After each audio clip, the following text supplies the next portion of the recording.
ಕೇಂದ್ರ ಯುವ ಸಬಲೀಕರಣ ಮತ್ತು ಕ್ರೀಡಾ ಇಲಾಖೆ, ಕರ್ನಾಟಕ ಯೋಗಾಸನ ಕ್ರೀಡಾ ಸಂಸ್ಥೆ, ಭಾರತೀಯ ಒಲಿಂಪಿಕ್ ಸಂಸ್ಥೆಯ ವತಿಯಿಂದ ಚಿತ್ರದುರ್ಗದಲ್ಲಿ ಆಯೋಜಿಸಿದ್ದ ರಾಜ್ಯಮಟ್ಟದ ಯೋಗಾಸನ ಸ್ಪರ್ಧೆಯಲ್ಲಿ ತಾಲೂಕಿನ ಬನ್ನೀರುಘಟ್ಟದ ಬಾಲಕಿ ಕೆ ಜಾಹ್ನವಿ ರೆಡ್ಡಿಯವರು 3 ಪದಕಗಳನ್ನು ಗಳಿಸಿದ್ದಾರೆ. ವಿವಿಧ ವಿಭಾಗಗಳಲ್ಲಿ ಸ್ಪರ್ಧಿಸಿದ ಜಾಹ್ನವಿ ಕೆ ರೆಡ್ಡಿಯವರು ಚಿನ್ನ, ಬೆಳ್ಳಿ ಮತ್ತು ಕಂಚು ಪದಕದ ಸಾಧನೆ ಮಾಡಿದ್ದಾರೆ.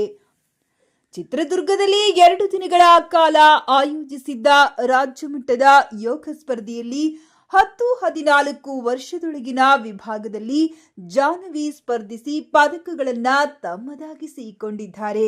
ರಾಜ್ಯ ಮಟ್ಟದ ಯೋಗಾಸನ ಸ್ಪರ್ಧೆಯಲ್ಲಿ ಆನೇಕಲ್ ತಾಲೂಕಿನ ಬನ್ನೀರುಘಟ್ಟದ ಬಾಲಕಿ ಉನ್ನತ ಸಾಧನೆ ಮಾಡಿರುವುದು ಶ್ಲಾಘನೀಯ. ಜಾಹ್ನವಿ ಕೆ ರೆಡ್ಡಿ ಮಾತನಾಡಿ, ಯೋಗದಿಂದ ಉತ್ತಮ ಆರೋಗ್ಯ ದೊರೆಯುತ್ತದೆ. ಹಾಗಾಗಿ ಯೋಗವನ್ನ ಪ್ರತಿಯೊಬ್ಬರೂ ಜೀವನದ ಭಾಗವನ್ನಾಗಿಸಿಕೊಳ್ಳಬೇಕು.